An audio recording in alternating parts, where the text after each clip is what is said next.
تذكر يوما كنت تعانق دمعة الفكر تناجي الله في صبر وترجو رحمة تسري فعاش القلب إخلاصا وصرت تحوم كالطير تحلق في ثقافات وتنهل من ربى الخير ترى ما زلت تذكرها وتذكر روعة الذكر.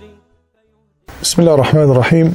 الحمد لله رب العالمين، وأصلي وأسلم على أشرف الأنبياء والمرسلين نبينا محمد المبعوث رحمة للعالمين وعلى آله وصحبه ومن تبعهم بإحسان إلى يوم الدين. اللهم أرنا الحق حقا وارزقنا اتباعه وارنا الباطل باطلا وارزقنا اجتنابه. أما بعد، zahvaljujem se Allahu subhanahu wa ta'ala na počašćenom dini islamu. Molim Allah tebareke wa ta'ala da nam olakša da vidimo istinu istinom i da je kao takvu slijedimo, da vidimo zabludu zabludom i kao takve da je se klonimo. Salavat i salam donosim na Allahog poslanika i miljenika Muhammeda sallallahu alaihi wa sallama, na njegovu porodicu, časne ashabe i sve mu'mine sunnjega dana. Moje večerašnje riječi i obraćanje će biti posvećene jednom tekstu i pojedinim komentarima u kojem sam ja vidio koristi da se o tome progovori.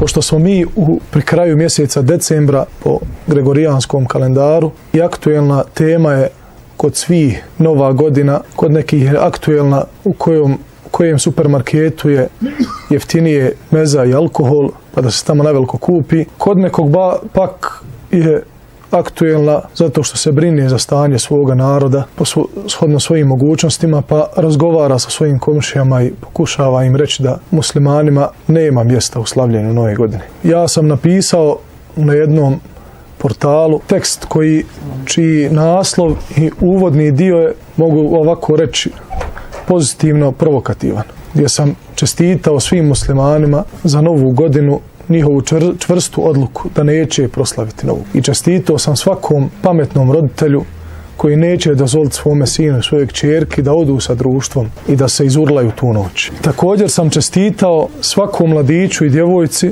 koji će odbiti poziv svojih prijatelja i prijateljica da se sakupe i da tu noć niko od njih sigurno adekvatno ne znajući zbog čega, međutim poznato pravilo gdje svi Turci tu imali muja, da se izurlaju, da se iskaču i da na jedan transparentan način pokažu kako se može biti nenormalan. Tu noć koja je za par noći, mnogo će beba da uplače zato što neće moći čitavu noć da zaspe zbog petardi, automatskih puški po selima pogotovo i pištolja koje će se ispaljivati iz kuće nakon što otkuca 12:00 AM. U tom trenutku kad bi ti imao priliku da priđeš tom jednom razdraganom takvom insanu i kažeš mu ljudno što pucaš, pa kaže svi pucaju pa ja pucam.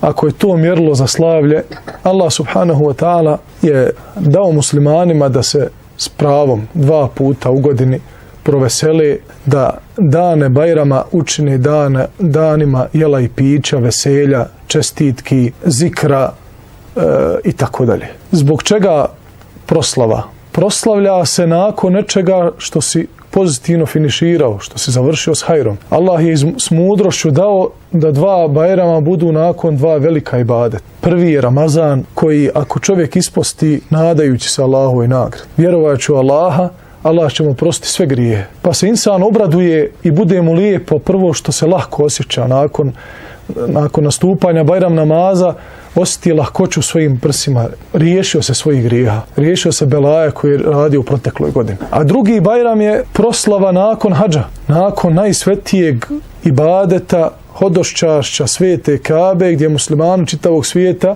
dokažu da su muvahidi, da su predani Allahu i da se njemu samo pokoravaju. I to slave i oni koji su otišli i oni koji nisu, zato što se suosjećaju sa njima i u tim danima kolju kurbane prinošeći žrtvu svome gospodaru. A za Novu godinu ko je uradio ili šta se uradilo pred Novu godinu pa da se za Novu godinu urla? Pa da kažemo da je propisano, ne samo da je dozvoljeno, da je propisana Nova godina. Samo ono što se radi u Novoj godini je dovoljno da se ona nikako ne obilježava. Koliko se alkohola popije, koliko ljudi dušu izgubi, koliko djevojaka, koliko mladića, koliko ovoga onoga da ne nabraje. Zato sam ja čestitao muslimanima i onda sam dobio komentar da je moj tekst protkan mržnjom prema drugima.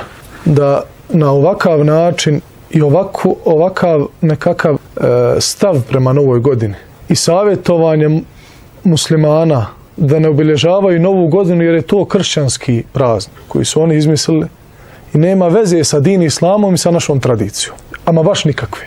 Kaže da na ovakav način ne može suživot. Znači sa nama koji ne obilježavamo Novu godinu, mi nismo sa suživotom sa našim komšijama. Ja to jutro, kad sam napisao taj tekst, dvoje komšija pravoslavaca iz mog komšiluka, nema autobusa taj dan, kasnije ja ih odvezem na jednu destinaciju, sjedu sa mnom u auto, pozdrave se, komšija šta ima, hoćeš nas, nema autobusa, rekao, hajde sjedite sa mnom, ja ću vas odbaciti gdje god hoćete. Razumijete koja je tu sad kontradiktornost?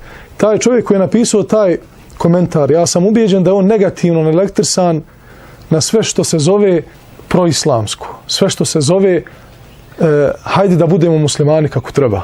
Ja vam garantujem da ako je čovjek musliman kako treba, da to nije jednako, ja ne želim ni sa kim drugim.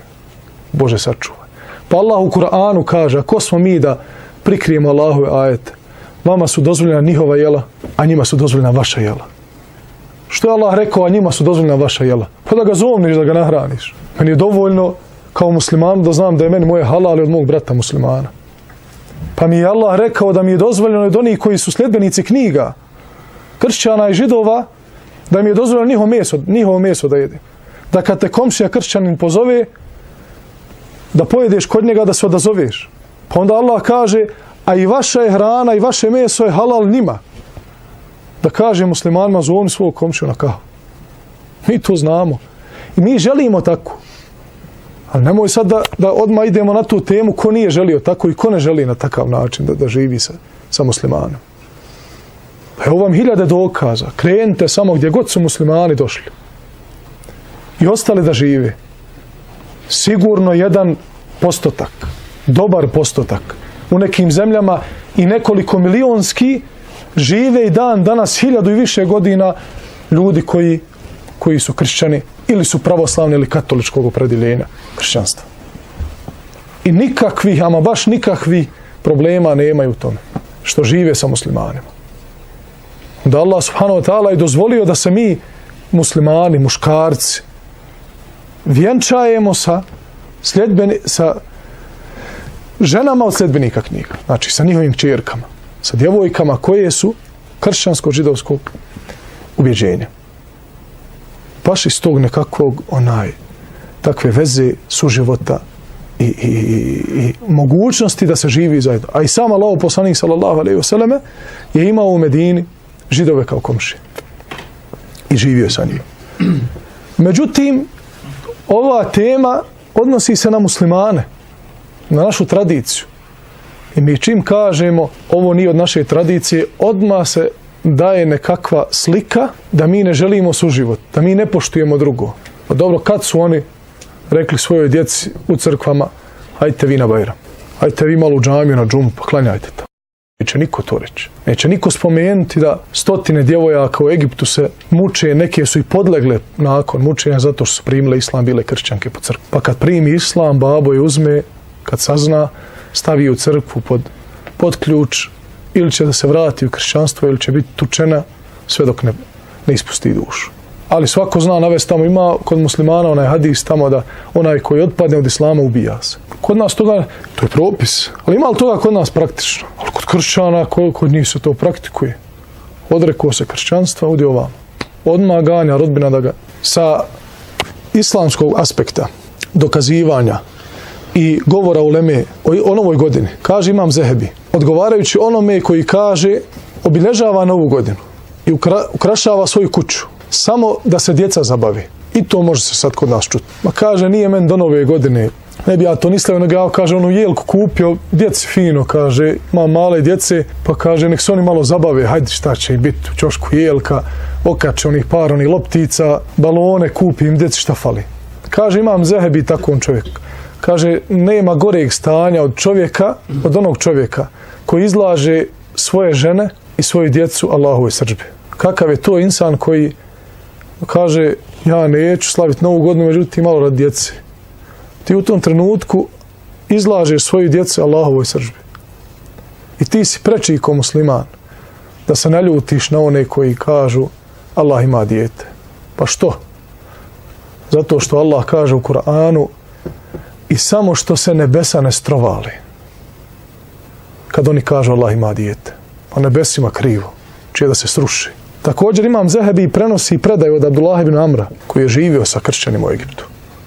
Kaže da onaj koji od muslimana obilježi novu godinu i zakiti svoj kvart ili svoju kuću, svoju mahalu sa ukrasima, mrđanima tokom nove godine i preseli u takvom stanju, nakon toga, prije nego što se pokaju Allah subhanahu wa ta'ala od tog čina, bit će na sudnjemu danu proživljen sa kršćanima. Neće biti proživljen sa muslimanima. Eto šta će muslimani za novu godinu, da se drže svoga dina islama. I da se on ne brinu za suživot, mi smo za suživot i to smo pokazali. Mi ovdje, Mujo, ni Mustafa 20 godina, nego 550. Molim Allah da ove riječi budu od koristi svima nama. Još jednom čestitam svakom muslimanu za novu godinu koji neće proslaviti. Novu godinu koji će ostati svojim porodcama, čuvati svoju tradiciju, din i islam, svoju čast, svoj obraz, svojih kćeri, svojih sinova i koji će na jedan fin način reći svojoj djeci, djeco naša, nije ovo naše. Ovo urlanje i plašenje beba i starih ljudi, i skakanje i izluđivanje i onda da se svako plaši po ulicama, šta će se desiti nakon 12 kad se oni ponapijaju, izađu napolje, to nije naše. I ja ću biti najsretniji onog dana kad nijedan musliman u Bosni i Hercegovini ne bude to slavio i kad svi ostanu u svojim kućama i kad ne bude onog novogodišnjeg programa. Molim Allah da nas pomuni u svakom hajru. Subhanak Allahumma bihamdika, ashhadu an la ilaha illa anta, astaghfiruka wa atubu ilaik.